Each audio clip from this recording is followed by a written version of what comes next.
والصلاة لأهلها أما بعد فأعوذ بالله من الشيطان الرجيم بسم الله الرحمن الرحيم الذين ينفقون في السراء والضراء والكاظمين الغيظ والعافين عن الناس والله يحب المحسنين صدق الله العظيم وصدق رسوله النبي الكريم ونحن على ذلك لمن الشاهدين والشاكرين والحمد لله رب العالمين۔ سامعین محترم، میں نے آپ حضرات کے سامنے سورہ آل عمران آیت نمبر 134 تلاوت کی۔ اس آیت مبارکہ میں اللہ رب العزت مومنین متقین کی صفات بیان فرما رہے ہیں، مومنین متقین کی علامات بیان فرما رہے ہیں۔ یہ صفات اور یہ علامات کیوں بیان فرما رہے ہیں؟ اس لیے کہ اللہ رب العزت نے قرآن مجید میں جگہ جگہ یہ ارشاد فرمایا کہ مومنین متقین کے ساتھ آپ وقت گزارو، ان کی صحبت اختیار کرو۔ صراط الذین انعمت علیہم کونوا مع الصادقین، آپ سچے لوگوں کے ساتھ آپ صحبت اختیار کرو۔ اب یہ سچے لوگ، متقی لوگ کون سے ہیں، ان کی پہچان کیا ہے؟ بعض دفعہ ایسے ہوتا ہے کہ اچھوں کے لباس میں برے لوگ بھی ہوتے ہیں، اس لیے اللہ رب العزت نے ایسی نشانیاں بتائی، ایسی علامات بتائی، اگر کسی بندے میں وہ ہیں تو سمجھو وہ متقی ہے، اور اگر کسی بندے میں وہ علامات اور نشانیاں نہیں ہے تو سمجھو کہ وہ متقی نہیں ہے۔ اس وجہ سے اللہ رب العزت نے یہ نشانیاں بتلائی۔ اب یہ نشانیاں بھی دو طرح کی ہیں۔ ایک نشانیاں وہ ہیں جو بندوں کے ساتھ تعلقات میں ظاہر ہوتی ہیں، اور ایک نشانیاں وہ ہیں جو اللہ رب العزت کے ساتھ تعلق میں ظاہر ہوتی ہیں، یعنی حقوق العباد کے متعلقہ بھی نشانیاں ہیں اور حقوق اللہ کے متعلقہ بھی نشانیاں ہیں۔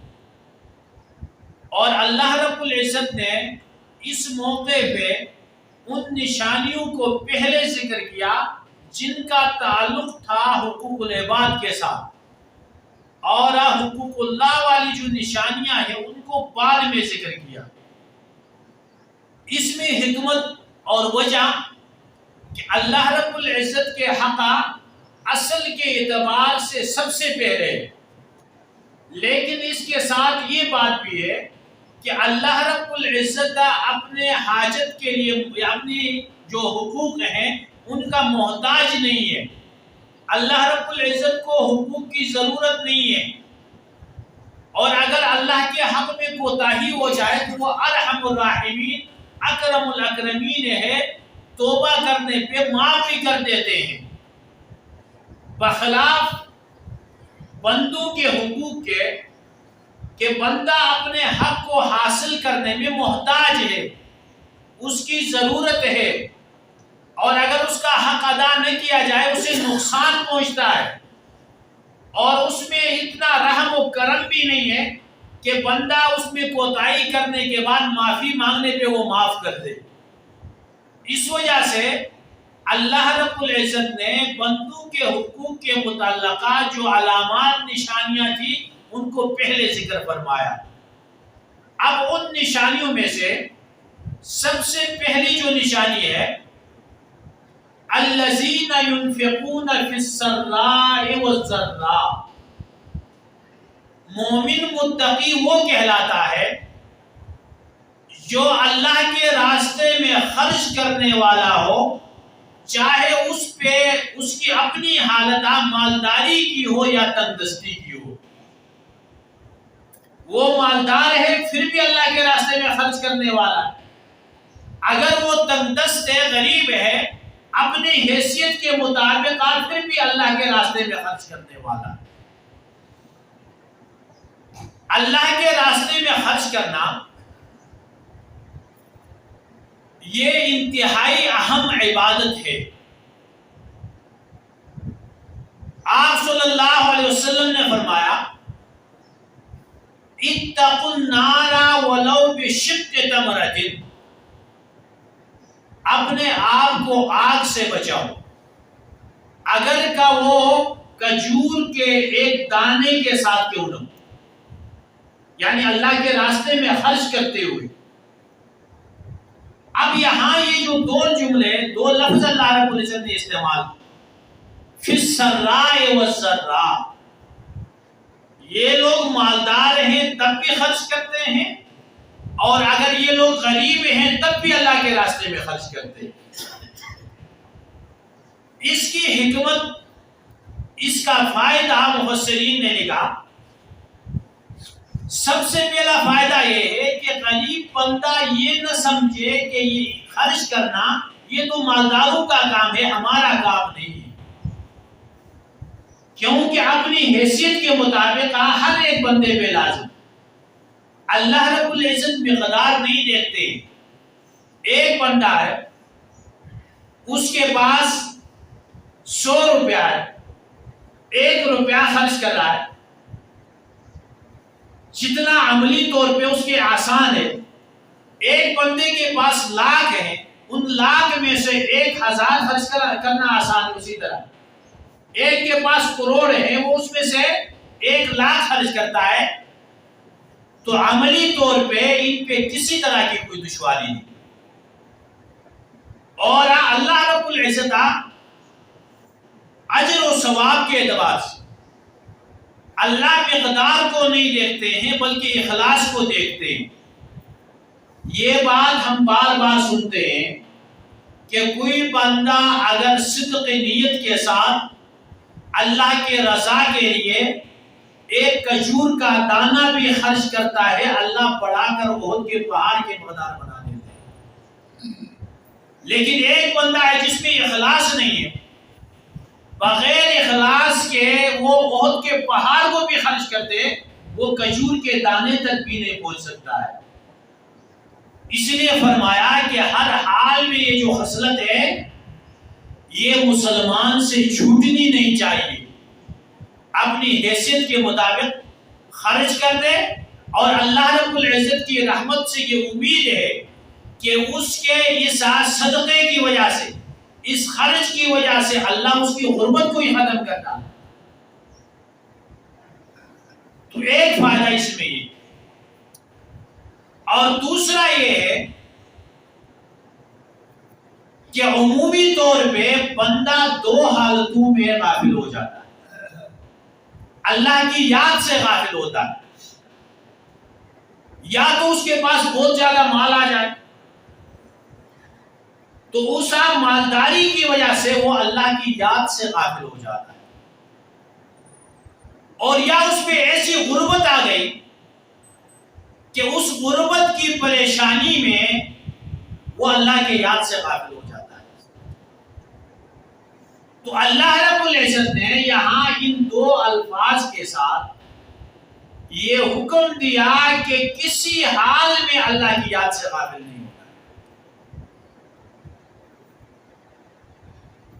ظفر شاہ دہلوی نے کیا خوب کہا ہے، کہتے ہیں ظفر آدمی اس کو نہ جانیے گا، خواہ ہو کتنا صاحب فہم و ذکا، جسے عیش میں یاد خدا نہ رہے اور جسے تیش میں خوف خدا نہ رہے۔ جسے عیش میں اللہ کی یاد نہ آئے اور جسے تیش میں اللہ کا خوف نہ رہے، وہ بندہ انسان کہلانے کے لائق ہے۔ تو فرمایا کہ ہر حال میں اللہ کی یاد ہونی چاہیے، اپنے مال میں سے خرچ کرنا چاہیے۔ یہ مال جو ہے اس کی جو برائی بیان کی جاتی ہے عمومی طور پہ علی الاطلاق یہ بری چیز نہیں ہے۔ دو چیزیں قرآن میں اللہ رب العزت نے ذکر کی کہ جو اس انسان کے بقا کے لیے ضروری ہے، اس کائنات کے بقا کا سبب و ذریعہ ہے، ان میں سے ایک بیت اللہ ہے۔ جعل اللہ البیت الحرام قیاما للناس، اللہ رب العزت نے یہ جو بیت اللہ ہے یہ لوگوں کے بقا کا ذریعہ بنایا۔ جب تک بیت اللہ ہے یہ کائنات قائم ہے، بیت اللہ ختم ہوگا تو یہ کائنات ختم ہوگا۔ اور دوسرا ذریعہ بقا مال ہے، جب تک مال انسان کے پاس ہے یہ انسان باقی ہے۔ وَلَا تُؤْتُوا السُّفَهَاءَ أَمْوَالَكُمُ الَّتِي جَعَلَ اللَّهُ لَكُمْ قِيَامًا، بیوقوفوں کو اپنے مال حوالہ مت کرو، چھوٹے بچوں کو حوالہ مت کرو، ایسا مال جو کہ تمہارے زندگی گزارنے کا ایک ذریعہ اور سبب ہے۔ بغیر مال کے انسان زندگی نہیں گزار سکتا ہے، البتہ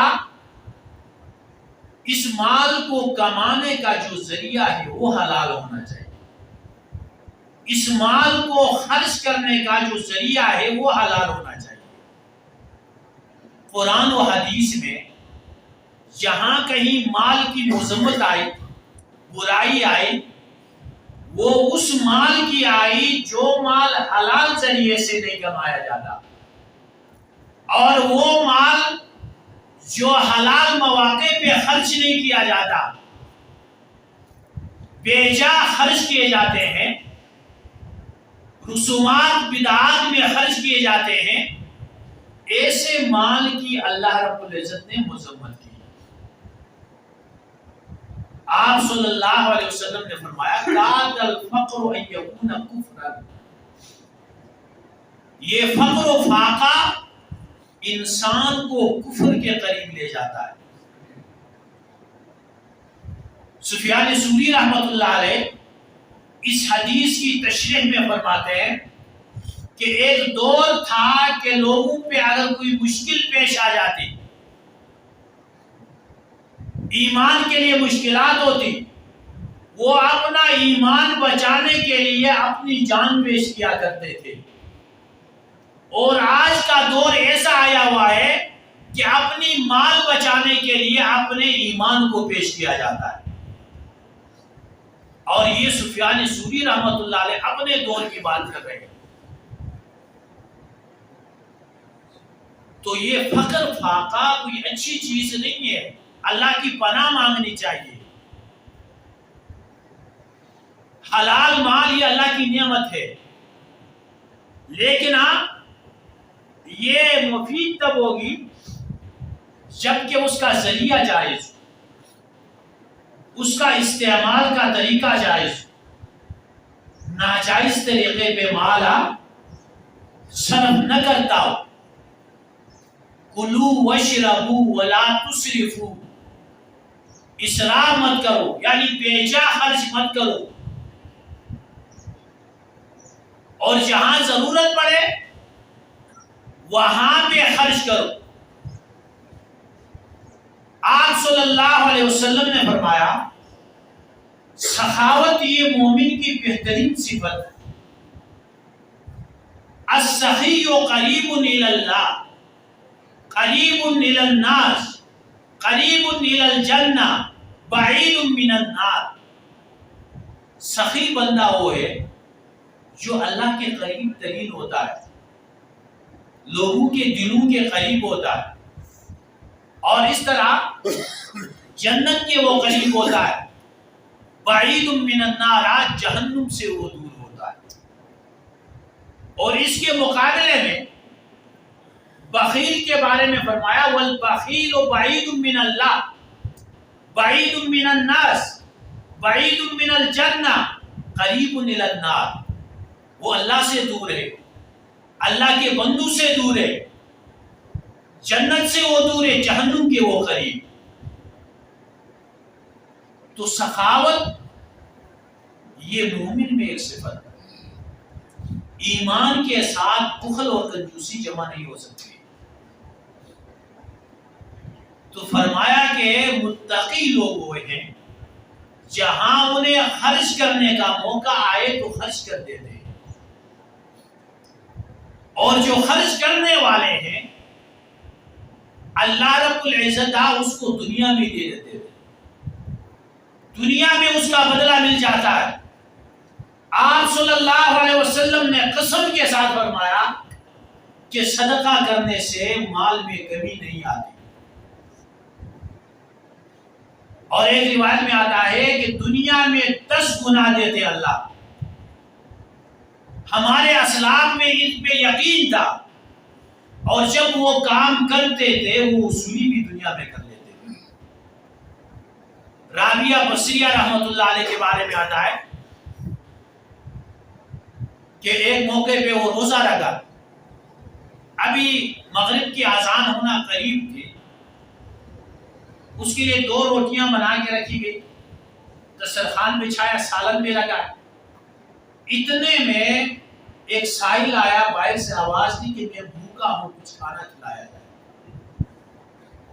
گھر میں کچھ بھی نہیں تھا، وہی 2 روٹیاں اور سالن اٹھا کے اس سائل کو دے دی. تو اس علاقے میں جو وڈیرا تھا، بڑا تھا، اس کے دل میں اللہ نے ڈالا. اس نے کہا کچھ صدقہ ہونا چاہیے. اس نے کہا روٹیاں پکوائی، سالن بنوایا، اور ایک خادم کے ہاتھ دے کے کہا یہ رابعہ بصریہ کے پاس پہنچاؤ، وہ اللہ کی ولیہ ہے. خادم نے دیکھا 20 روٹیاں ہیں.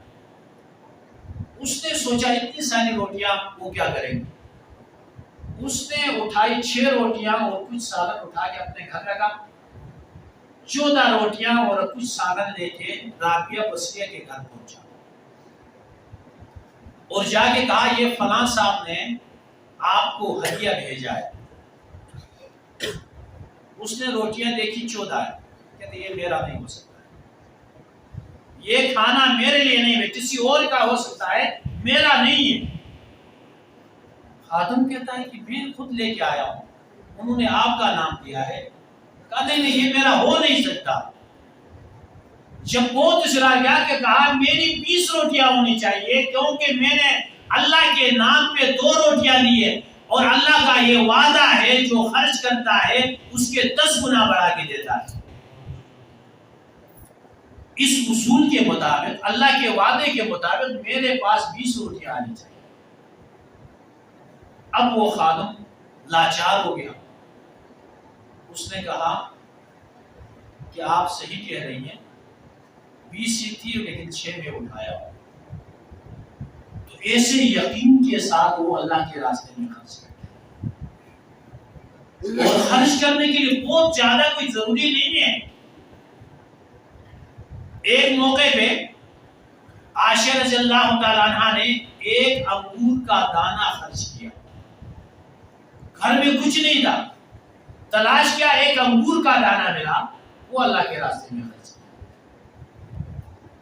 بزرگوں کے واقعات میں آتا ہے بعضوں نے پیاز کا ایک دانہ اللہ کے راستے میں خرچ کیا.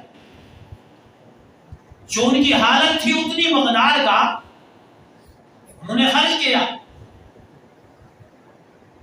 تو مال ہونا جب وہ اللہ کے راستے میں خرچ ہو تو یہ مال اللہ کی نعمت ہے. اس سے صرف دنیا نہیں بنتی، آخرت بھی بن جاتی ہے. ہمارے اسلاف بہت زیادہ مالدار بھی گزرے.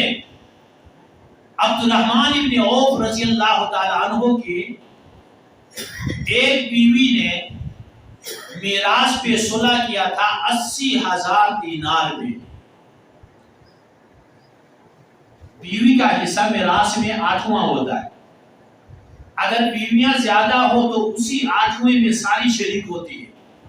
ان کی 4 بیویاں تھیں، 4 میں سے ایک نے اپنے حصے پہ صلح کیا تھا 80,000 دینار پہ، اور 80,000 دینار آج کل کے حساب سے کئی کروڑ بنتے ہیں. اور اب یہ بیوی کا 8واں حصہ 4 بیویوں کا تھا، اور ایک بیوی کا یہ تقریباً 32واں حصہ بنتا ہے. اتنا مال وہ چھوڑ کے چلے گئے. شیخ عبد القادر جیلانی رحمۃ اللہ علیہ کے بارے میں آتا ہے، وہ بہت بڑے تاجر، امپورٹ ایکسپورٹ کا کاروبار، بڑے بڑے جہاز بیرون ملک چلتے. کہتے ہیں ایک موقع پہ اپنے شاگردوں کے درمیان بیٹھے ہیں، ایک شخص نے آ کے آواز دی کہ حضرت آپ کا جو جہاز مال لے کے جا رہا تھا راستے میں ڈوب گیا، غرق ہو گیا، ختم ہو گیا. انہوں نے سر یوں جھکایا، پھر کہا الحمدللہ. کچھ ہی دیر بعد ایک دوسرا بندہ آیا، اس نے آ کے کہا کہ حضرت جو خبر تھی وہ جھوٹی ہے، آپ کا جہاز صحیح سلامت وہاں پہنچا ہے، منافع کے ساتھ واپس آ رہا ہے. پھر سر جھکایا، کہا الحمدللہ. شاگرد حیران ہو گئے، حضرت 2 خبر آپ نے سن لی. پہلی خبر پہ انا للہ کہنا چاہیے تھا، نقصان ہوا، اور دوسرے فائدے والی خبر الحمدللہ کہنا چاہیے. آپ نے دونوں پہ الحمدللہ کہا.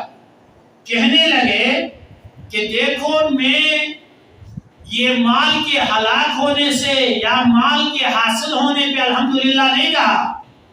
جب مال کے ہلاکت کی خبر سنی میں اپنے دل کی طرف متوجہ ہوا کہ کیا اس مال کی ہلاکت کی وجہ سے میرے دل کی کیفیت پہ کچھ فرق پڑتا ہے یا نہیں. کچھ فرق نہیں پڑا تھا. میں نے الحمدللہ کا شکر ادا کیا. اور جب مال کے ملنے کی خبر آئی پھر متوجہ ہوا دل کی طرف کہ اس مال کے آنے سے میرے دل کی کیفیت پہ کوئی فرق پڑتا ہے یا نہیں. تو میرے دل مطمئن تھا کسی طرح کا کوئی فرق نہیں. میں نے پھر الحمدللہ کہا.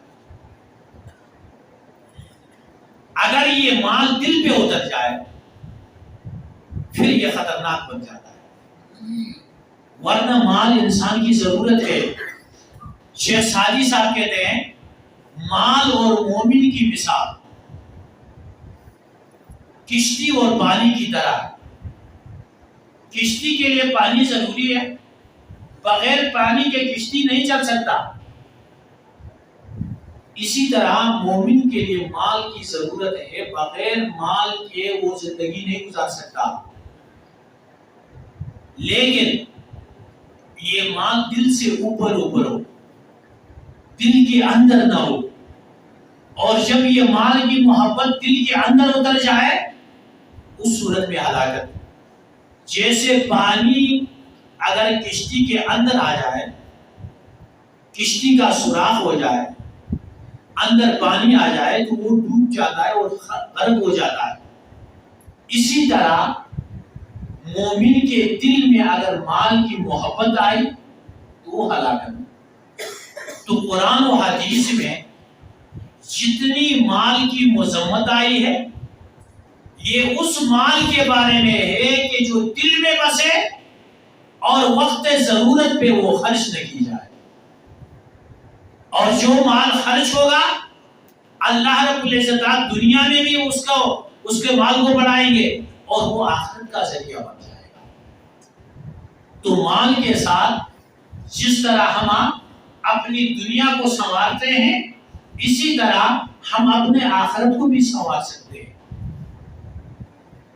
تو مومن کو چاہیے کہ وہ مال بے جا صرف نہ کرے، ایسے امور میں صرف نہ کرے کہ جس سے وہ وبال اس کے سر آ جائے، ایسے رسومات میں، ایسے بدعات میں صرف نہ کرے جس کا آخرت میں کوئی فائدہ نہیں ہوتا بلکہ آخرت میں نقصان ہو جاتا ہے. ہمارے ادارے ہیں، مساجد ہیں، مدارس ہے، اگر اس میں خرچ کیے جائے تو یہ صدقہ جاریہ بن جاتے ہیں. آپ صلی اللہ علیہ وسلم نے فرمایا جب بندہ مرتا ہے تو اس کے عمل کا جو اکاؤنٹ ہوتا ہے بند ہو جاتا ہے. اعمال کا دار و مدار یہ زندگی پہ ہے. زندگی میں آدمی جو عمل کرتا ہے وہ لکھا جاتا ہے, مرنے کے بعد عمل ختم ہوتے ہیں. الا الثلاث, مگر 3 عمل ایسے ہیں جو بندے کے مرنے کے بعد بھی جاری رہتے ہیں. ان میں سے جو پہلا فرمایا صدقۃ جاریہ, صدقہ جاریہ جو اللہ کے راستے میں خرچ ہوا ہے وہ اس کے مرنے کے بعد وہ جاری رہتا ہے. جو اللہ کے راستے میں خرچ کرنے والا ہے, نیک اولاد چھوڑے وہ اس کے لیے دعا کرے, کسی کو بھلائی کی خبر دے دے, علم دے دے, وہ اس پہ عمل کرے, یہ صدقہ جاریہ. تو صدقہ جاریہ یہ مرنے کے بعد بھی وہ جاری رہتے ہیں. اور آج کل لوگ کسی کے پاس اگر مال نہیں ہے تو کہتے ہیں اللہ ناراض ہو گیا اس میں, اللہ ناراض. اللہ کی کوئی ناراضگی ہے جس کی وجہ سے اس کے پاس مال نہیں ہوتے, یہ غربت کی زندگی گزارتا ہے. اگر کسی کے پاس مال ہوتا ہے تو ہم سمجھتے ہیں اللہ اس پہ راضی ہو گئی کہ اللہ نے اسے بہت مالدار بنا دیا. یہ جو اصول ہم نے بنایا یہ قرآن و سنت کے خلاف. کسی کے پاس مال نہ ہونا یہ اللہ کی ناراضگی کی علامت نہیں. کسی کے پاس مال زیادہ ہونا یہ اللہ کی راضی ہونے کی علامت نہیں ہے. بہت سارے مالدار ایسے ہوں جس سے اللہ ناراض, بہت سارے غریب ایسے گزرے جس پہ اللہ راضی تھا. ہمارے اسلاف کے صحابہ کرام کے واقعات دیکھ لیجیے کہ وہ کیسے غربت میں انہوں نے زندگی گزاری. ترمذی شریف میں ایک روایت ہے, علی رضی اللہ تعالیٰ عنہ فرماتے ہیں کہ ایک موقع پہ مجھے اتنی زیادہ بھوک لگی, حضور صلی اللہ علیہ وسلم کے گھر میں ہوں, میں نے دیکھا کہ گھر میں بھی کچھ کھانے کے لیے, اگر گھر میں ہوتا تو میں کھا لیتا, میرا اپنا گھر. آپ صلی اللہ علیہ وسلم کے داماد ہیں تو کہتے ہیں سردی کا موسم ہے, میرے اوپر اوڑھنے کے لیے بھی کچھ نہیں. ایک آج چمڑا پڑا ہوا تھا, پرانا چمڑا, ایک کھال بڑی ہوئی, اس کھال کو میں نے اندر سے سوراخ کیا, سر اپنا اندر ڈالا اور اس کو باندھنے کے لیے میں نے کھجور کے جو پتے لیے وہ اوپر سے باندھ لیے اور گھر سے باہر نکلا کھانے کے تلاش. ایک جگہ گیا, ایک باغ ہے, ایک یہودی کا باغ ہے, دروازے سے سوراخ تھا, سوراخ سے بھی اندر دیکھنے لگا. وہ یہودی پانی نکال رہا تھا کنویں سے اپنے باغ کے لیے, اور جب اس نے مجھے دیکھا تو آواز لگائی, اے بدو کیا مسئلہ ہے, مزدوری کرے گا؟ کہتے میں نے کہا کروں گا مزدوری. اس نے کہا ایک ڈول نکالو اور ایک کھجور کا دانہ. ایسا ظالم. علی رضی اللہ تعالیٰ عنہ فرماتے ہیں وہ میرے پاس کھڑا رہا, میں ڈول نکالتا رہا, مجھے ایک ایک کھجور پکڑاتا گیا اور اتنے ڈول میں نے نکالے کہ میری ہتھیلی بھر گئی. میں نے ڈول چھوڑ دیا اور کہا کہ اب میری ضرورت نہیں. ایسے حالات گزرے ہیں. ابو ہریرہ رضی اللہ تعالیٰ عنہ فرماتے ہیں کہ میں بھوک کی وجہ سے نڈال ہو کے مسجد نبوی کے باہر بے ہوش ہو جاتا تھا, اور لوگ آج سمجھتے تھے کہ مرگی آ گئی. مرگی ایک بیماری ہوتی تھی اور وہ لوگ سمجھتے تھے گردن پہ جوتے رکھنے سے وہ ٹھیک ہوتا ہے. لوگ میرے گردن پہ جوتے رکھتے تھے کہ اس پہ مرگی آ گئی, اور حقیقت میں وہ مرگی نہیں تھی اور میں بھوک کی وجہ سے اسے نڈال. اور ایسے لوگوں کو فرمایا رضی اللہ عنہم ورضوا عنہ. تو مال کا نہ ہونا یا مال کا ہونا یہ اللہ کی رضا اور ناراضگی کی نشانی نہیں ہے. اس لیے اللہ کے راستے میں خرچ کرنے والے ایک دوسرے کے ساتھ ہمدردی کرنے والے بننا چاہیے۔ آج چونکہ ہمارا موضوع یہ نہیں تھا، خاندانی اختلافات اور اس کے حل کے بارے میں بات کرنی تھی، لیکن جیسا کہ آپ لوگوں کے علم میں پاکستان میں ان دنوں سیلاب آئے ہیں اور بہت بڑے نقصانات وہاں بھی ہو گئے، ہزاروں گھر اجڑ گئے، لوگوں کے مال مویشی جانیں ضائع ہو گئی۔ تو اس وقت وہ انتہائی مجبوری کی حالت میں، ایسے موقع پہ مناسب تو یہ تھا کہ ہمارے حکمران ان کا مداوا کرتے، ان کے ساتھ آپ تعاون کر لیتے، لیکن وہ بھی نہیں ہو سکتا ہے، وہ بھی ہمارے سامنے۔ تو علماء کی ایک کمیٹی بنی ہے جو یہاں سے تعاون جمع کر کے آگے ان تک پہنچانے کے لیے، اس لیے آپ تمام حضرات سے گزارش ہے کہ خالصتاً لوجہ اللہ، اللہ کی رضا کے لیے اب ہمارا یہ جو صدقہ ہے یہ کس تک پہنچے گا، کہاں پہنچے گا، کوئی خبر نہیں ہے۔ ایک بندہ سامنے ہوتا ہے، اسے اگر ہم کچھ دے دیں تو وہاں ریاکاری کا بھی احتمال ہو سکتا ہے، دکھلاوا بھی ہو سکتا ہے، لیکن یہ جو صدقہ ہے یہ بالکل دکھلاوے سے بات، جس کو ہم دے رہے ہیں اس کو ہم جانتے تک نہیں، ان کو ہم نے دیکھا تک نہیں۔ تو اس لیے ہر بندہ اپنے حیثیت کے مطابق، جس کے پاس کم ہے وہ کم، جس کے پاس زیادہ ہے وہ زیادہ، ان کے ساتھ ضرور تعاون کرنا ہے۔ تو نماز کی بات کریں، یہاں بھی کر لیں، شاپر لے لیں، بتا جائے